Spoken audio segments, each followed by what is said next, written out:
Hello everyone, welcome to today's session. I am Kajol and in this video we are going to discuss Indian model under corporate governance models. तो अब corporate governance के हम maximum models को discuss कर चुके हैं, जिसमें हमने Anglo Saxon model, German model और जापानीज़ मॉडल को डिस्कस किया है। तो अब हम यहाँ पे last model that is Indian model को डिस्कस करेंगे।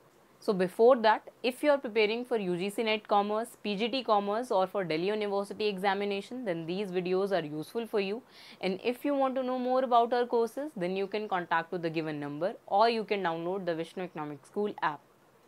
So let's get started with Indian model. तो अब यहाँ पे इंडियन मॉडल को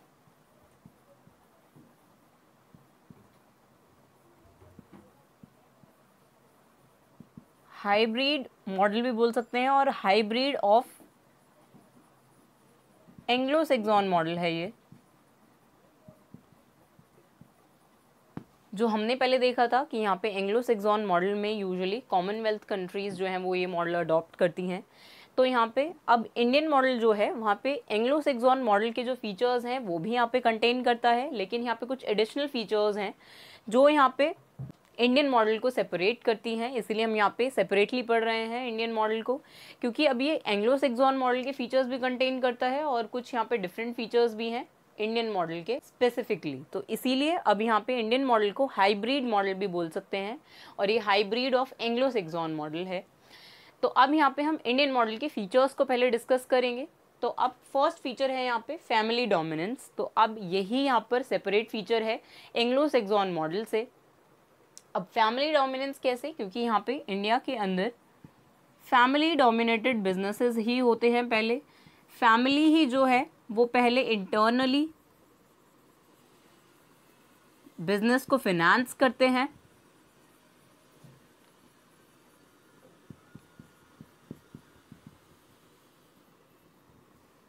और उसके बाद जब अब वो कंपनी को इनकॉर्पोरेट करते हैं, उसके बाद वो जब उन्हें एक्सपैंड करना होता है तब वो यहाँ पे जो भी एक्सटर्नल सोर्सेज हैं फिनेंस के, वहाँ से वो फंड रेज करते हैं और यहाँ पे कंपनी को एक्सपैंड करते हैं। तो यहाँ पे फैमिली डोमिनेंस होता है कंपनी के अंदर, क्योंकि अब एक्चुअली वो जो कंपनी है वो यहाँ पे फैमिली बिजनेस से ही स्टार्ट हुई है। इंटरनली ही यहाँ पर फंड रेज किए जाते हैं कंपनी को फॉर्म करने के लिए। उसके बाद जब यहाँ पे कंपनी को एक्सपैंड करना होता है तब यहाँ पे एक्सटर्नल सोर्सेज को रेफर करते हैं, वहाँ से फंड रेज करते हैं कंपनी को एक्सपैंड करने के लिए।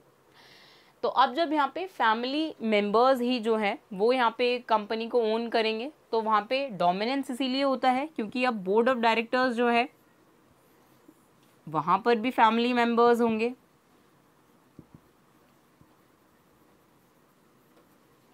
और यहाँ पे जो मैनेजर्स हैं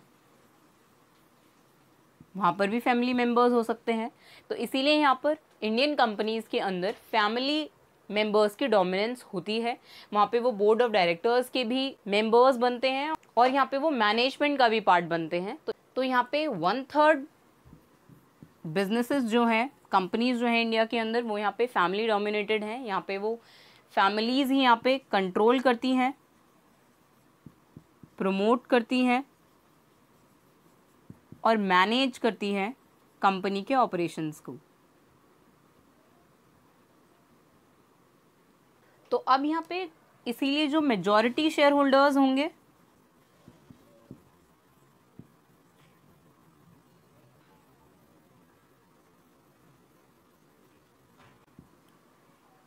वो यहाँ पे फैमिली मेंबर्स ही होते हैं और यहाँ पे माइनॉरिटी शेयर होल्डर्स को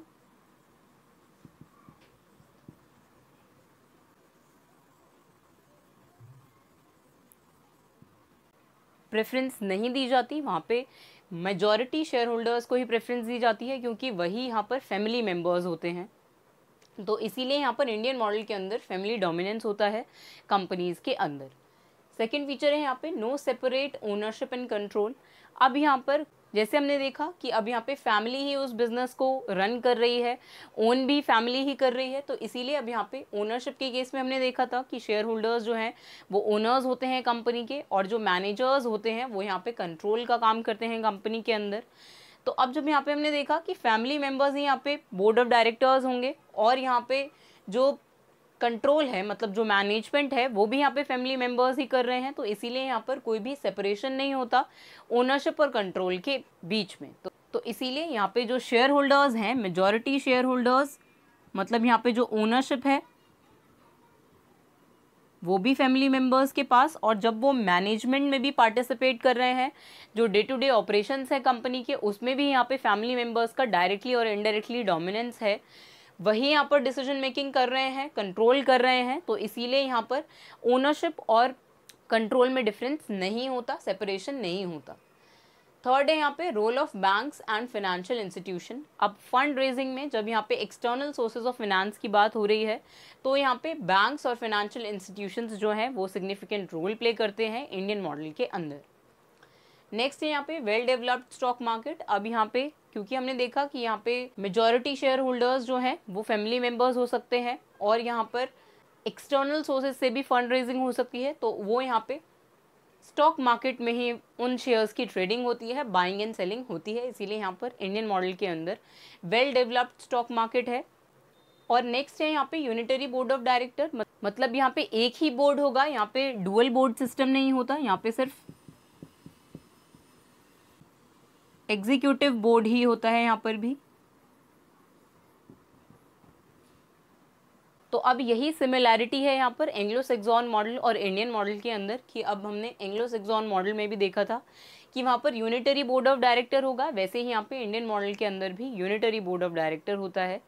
अब यहाँ पर एंग्लो सैक्सन मॉडल और इंडियन मॉडल में इतनी सिमिलैरिटी क्यों है, इसको हम डिस्कस करेंगे। तो अब यहाँ पे हमने डिस्कस किया था कि जो एंग्लो सैक्सन मॉडल है वो एक्चुअली यहाँ पर जो कॉमनवेल्थ कंट्रीज़ हैं, जिसमें हमने यूएस देखा था, यूके देखा था, ऑस्ट्रेलिया देखा था, तो इन सभी कंट्रीज़ के अंदर यहाँ पे एंग्लो सैक्सन मॉडल का यूज़ होता है।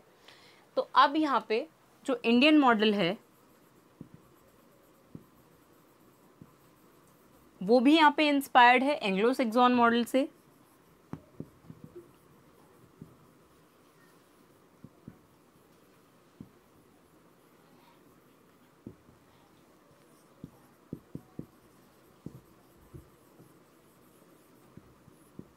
क्योंकि यहाँ पर एक्चुअली जो सेबी है वो सेटअप हुआ था 1992 में, और यही यहाँ पर इंडिया के अंदर रेगुलेटरी बॉडी है, इंडिपेंडेंट मार्केट रेगुलेटर है।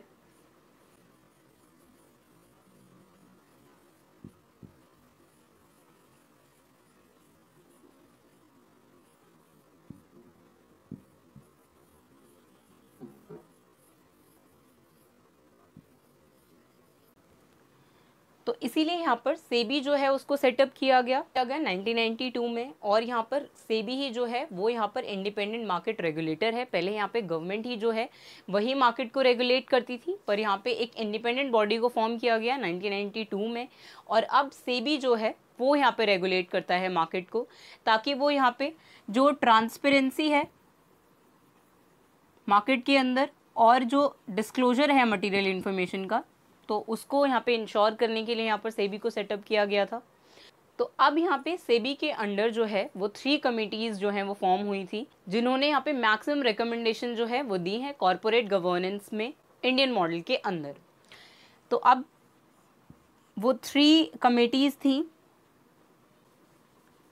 कुमार, मंगलम, बिरला कमेटी, जो कि 1999 में सेटअप हुई थी,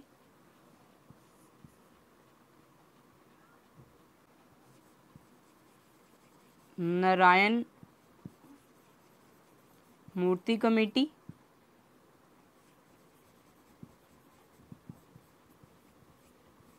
टू 2003 में फॉर्म हुई थी, और जो थर्ड कमेटी है वो एक्चुअली गवर्नमेंट ऑफ इंडिया के थ्रू फॉर्म हुई थी, वो यहाँ पे सेबी के अंडर फॉर्म नहीं हुई थी।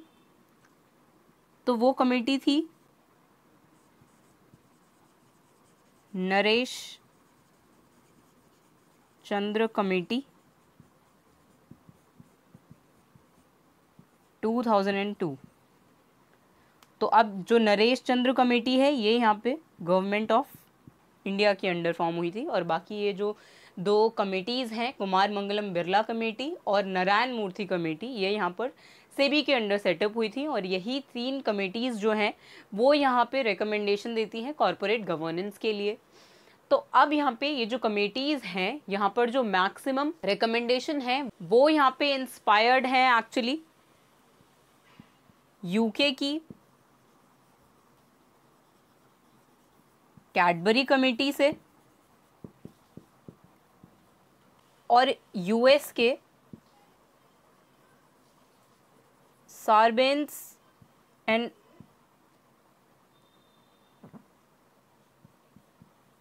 ऑक्सले एक्ट से। तो इसीलिए यहाँ पर इन 3 कमेटीज़ के अंदर जो मैक्सिमम रिकमेंडेशन है वो यहाँ पे इन्हीं दोनों कमेटी से इंस्पायर्ड थे। तो इसीलिए हम कहते हैं कि यहाँ पर ये जो मॉडल है, इंडियन मॉडल जो है वो यहाँ पे सिमिलर है एंग्लो सैक्सन मॉडल के, और उसी का हाइब्रिड मॉडल है ये, क्योंकि यहाँ पे कुछ डिफरेंसेस भी हैं जो कि बाद में फॉर्म हुए थे। पहले यहाँ पर एंग्लो सैक्सन मॉडल को ही फॉलो किया जाता था, उसी के अकॉर्डिंग यहाँ पे जो कंपनीज है वो फॉर्म होती थी। लेकिन जब यहाँ पे रिफॉर्म्स हुए, ग्लोबलाइजेशन एंड लिबरलाइजेशन जब अराइज हुआ, तो उसके बाद यहाँ पे कुछ रिफॉर्म्स किए गए। मार्केट में रेगुलेशन जो है उसको यहाँ पे गवर्नमेंट, उसका रेगुलेशन जो है यहाँ पे अब गवर्नमेंट नहीं करती, वहाँ पर एक इंडिपेंडेंट बॉडी को सेटअप किया गया जो कि यहाँ पे मार्केट को रेगुलेट करेगी और वो यहाँ पे ट्रांसपेरेंसी और डिस्क्लोजर को इंश्योर करेगी। और सेबी के अंडर जो कि the securities and exchange board of India है, इसको यहाँ पे 1992 में सेटअप किया गया। और इसके अंडर यहाँ पे 2 कमेटीज को फॉर्म किया गया, कुमार मंगलम बिरला कमेटी, नारायण मूर्ति कमेटी, और यहाँ पे गवर्नमेंट ऑफ इंडिया के अंदर नरेश चंद्र कमेटी को सेटअप किया गया। और यही कमेटीज जो है वो रिकमेंडेशन देती हैं कॉर्पोरेट गवर्नेंस के अंदर इंडियन मॉडल में। तो यही 3 कमेटीज जो हैं वो एग्जाम पॉइंट ऑफ व्यू से भी इंपॉर्टेंट है। इनके जो ईयर्स हैं वो यहाँ पे पूछे जाते हैं एग्जाम में, तो इसीलिए यहाँ पर यही 3 कमेटीज जो हैं उनको याद रखना इंपॉर्टेंट है। So with this we are done with all 4 models of corporate governance. तो आई होप आपको ये 4 मॉडल्स जो हैं वो समझ में आए होंगे। तो अब यहाँ पे हम इन 4 मॉडल्स के अंदर जो डिफरेंसेस हैं उसको डिस्कस करेंगे। So see you in the next video. Thank you.